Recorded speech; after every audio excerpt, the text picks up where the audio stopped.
Hi, magandang araw po sa inyong lahat. Ngayon, araw po ng Lunes, and this is your third reading for the day.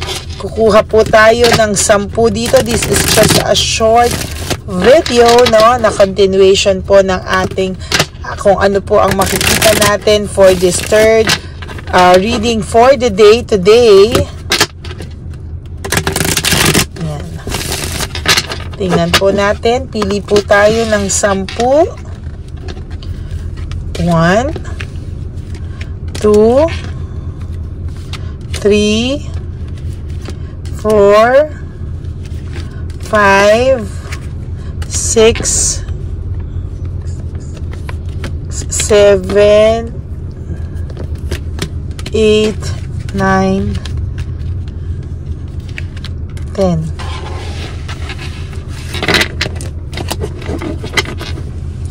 And then, pili po tayo ng 10 dito sa Lover Oracle natin. A very powerful combo reading for you guys this Monday, no, for your third reading. I hope napanood nyo na po yung first and second reading of the day today, no? May bumagsak po. 1,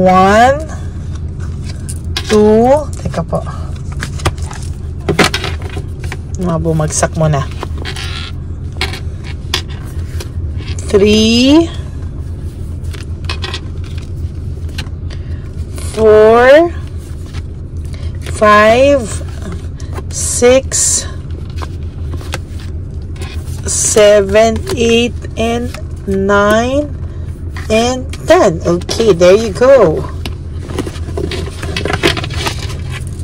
So, basahin muna po natin ang third reading for the day. Ito muna po ang ating unahin. To follow po ang ating Lover Oracle. Selfishness and jealousy. Sinasabi ko po talaga this Monday, ano kaya ang nangyari? Bakit labas na labas ang third party today? No, maybe your person in this third party has jealousy issue, no? Meron po talagang nangyayari dito na nai-insecure po. Ayan, no? Selfishness, jealousy, and insecurity. That's your first card. Malamang po ang person nyo po at ang Chabilitang Palakang to ay nagseselosan, no? Malamang po, sabi ko nga po sa inyo, every day of their hindi po pwedeng hindi mababanggit ang person mo, no? Ang ikaw, ng person at ng third party mo.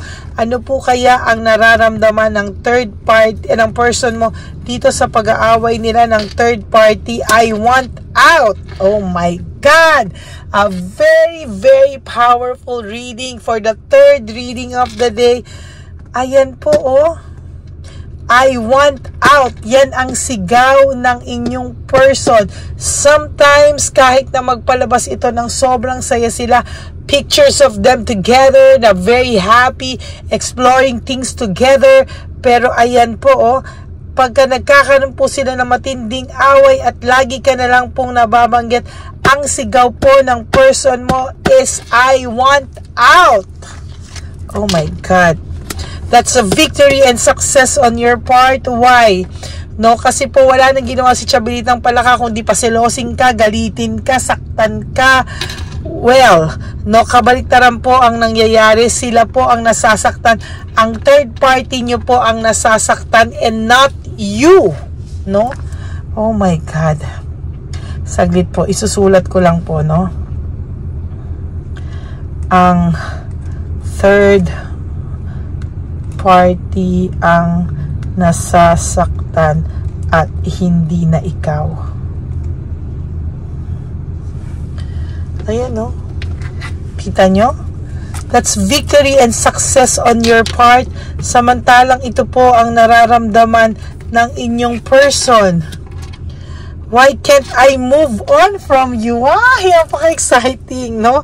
While you are slowly moving on from this kind of situation, sila away ng away, ikaw, you are finally no, fini-free mo yung sarili mo from all the pains and heartaches na kahit minsan pumapasok, iniiyak mo saglit or binubwisit mo sa sarili mo, pero maya-maya mag-move on ka na naman po, pero yung person mo is still cannot move on from you, no? Maybe your person, kahit anong yabang yan, pag mag-isa po yan, I tell you, dyan po lumalabas ang lungkot niya. Next is curiosity and mental energy for the Page of Swords. Ayan po, oh. Nami-mental telepathy ka po nito. Naku, curious po ang person mo. Ano po, kamusta ka daw po ba ngayon? No? Kamusta ka daw po ngayon? Naiisip ka po niya. And honestly, namimiss ka po ng person mo. Ayan, no? Wow! No? Na ngayon, naiisip niya pong mahal ka pa din daw niya. No? Kaya ang nasasaktan sa lahat ng to, nasasaksihan ng Chabilitang Palaka na yan, or ng third party na yan, o ng Shokoy na yan, na mahal ka pa po talaga ng ex mo, at in love pa rin siya sa'yo. Talaga ngayon pa lang nagsisink in sa kanya yung lahat ng pains na binigay niya sa'yo. Pero as a matter of fact, talaga pong hindi lang po niya ikaw malapitan, hindi ka lang po niya wala lang siyang mukhang maiharap sa'yo, pero palagi ka po nilang pinag-aawayan. Oh my God, selfishness, insecurity, no? Nagpapakamartir na minsan si Chabilitang Palaka, kahit gano'n siya ka-insecure, ayaw niya, actually yung kamartiran niya is for the wrong reason, ayaw niyang mapahiya na mas mahal ka pa rin ng ex mo. No? So ayan, no, panay drama, no? Panay drama po ang ginagawa nila, panay drama po ang pagpapakitang masaya sila, panay kadramahan lang to. But the truth is, lahat yan ay only for the show. Lahat po yan ay drama lang. Because ang totoo, they are disconnected with each other. Away dito, away doon, nagka-clash of interest. Hindi po sila magkasundo. And dahil po dyan, I feel lonely. Maling-mali daw, no? Sabi po ng person nyo, sa sitwasyon nila, ito ang feelings niya, this is the situation. Disconnected po, ito po ang nararamdaman niya, nagkikreate po ng loneliness sa kanya. Akala niya feelings of in love, parang sa mga teleserye ng Korean na yan. Pero sa totoo lang, wala raw ganun ang nangyayari sa kanila. Lonely raw po ang pakiramdam niya. And this is a success on your part, kasi akala mo po masayang-masaya sila. No, pero ikaw, end of phase, oh. End of this phase, meaning patapos ka na po sa pain. Sila po, pasimula pa lang po sa pain. Ayan, no, iniisip ngayon, okay ka na daw, will you leave me like the others? Iiwanan mo rin daw ba siya katulad ng iba, no?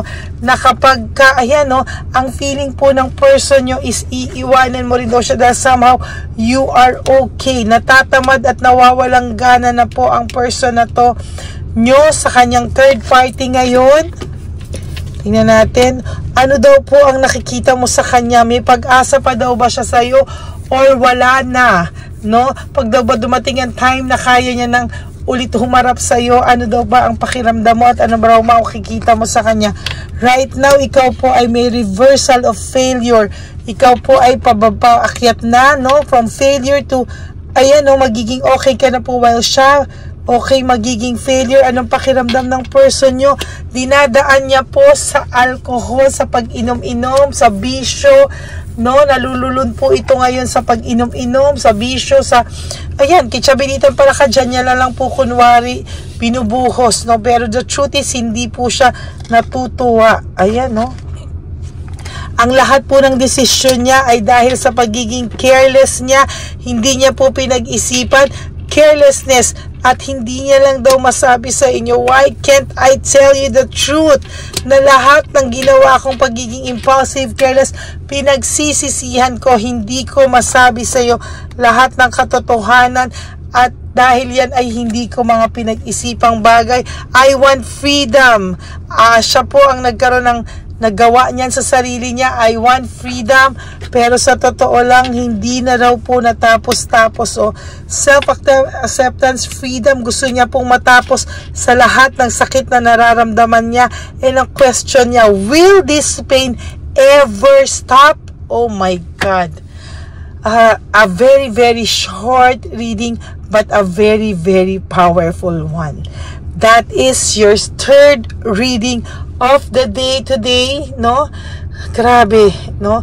Punong-puno talaga po ng insecurity, galit sa'yo ang third party, at ang third party na po ang nasasaktan and not you anymore. Oh my God!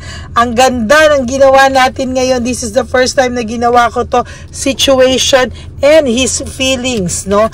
Ano yung sagot niyang pakiramdam niya sa lahat ng to. Okay? Thank you very much. I hope nag-enjoy kayo sa ating third reading, while ako, enjoy po ako sa ating third reading. Maraming salamat po to all my Lady Elena friends, family, and subscribers. I love you all from the bottom of my heart. This is a short reading, but a very, very powerful one. Okay? So, marami pong salamat for those of you who wants to give me a super thanks for this, a very deserving reading, no, na mabigyan ng super thanks. Maraming salamat po sa inyong lahat. Thank you so much for listening, for watching, no. Maraming salamat po. Thank you from the bottom of my heart. For those of you who wants to have a private reading with me, you can message me at Ladyly Elena. That's LADYLY. Nandyan po yan sa ating dulo ng video, wherein dyan nyo lang po ako makukontak. That's my only official and legit FB account. Paki-like na rin po, dahil po nagra-random calls po ako minsan, at balay niyo po, kayo ang aking maging next kausap at makamusta. Alam po yan ng mga followers natin na nakamusta ko na. Okay? And no skipping of ads po, please. Tulong nyo na po yan sa channel natin. And wag nyo po itong kahit nagbabalasa lang po ako, lahat panoorin nyo po yan, parang energy po nating dalawa ay nag-click. Okay? So, thank you. And alam nyo naman po, palagi ko pong sinasabi sa inyo, life is too short. Don't make it shorter by stressing yourself from all the pains and heartaches na binigay po sa inyo ng kahapon. Just surrender everything to the divine universe and just let go. Let go. And let God write your life and love story. Okay? Marami pong sa inyong salamat, sa inyong lahat. I will be back for another set of reading. Kung kakayanin ko pa po tonight, ay gagawin ko po, no? Kasi may mga private readings po ako tonight. Kung kakayanin ko pa po, I will give you another set of reading. Maraming salamat po. Enjoy your Monday. Huwag po kayong magpapaka-stress, at kapit-bisig lang po tayo sa ating good vibes. Okay? I love you all. God bless you. I will all see you again on my next reading. Bye!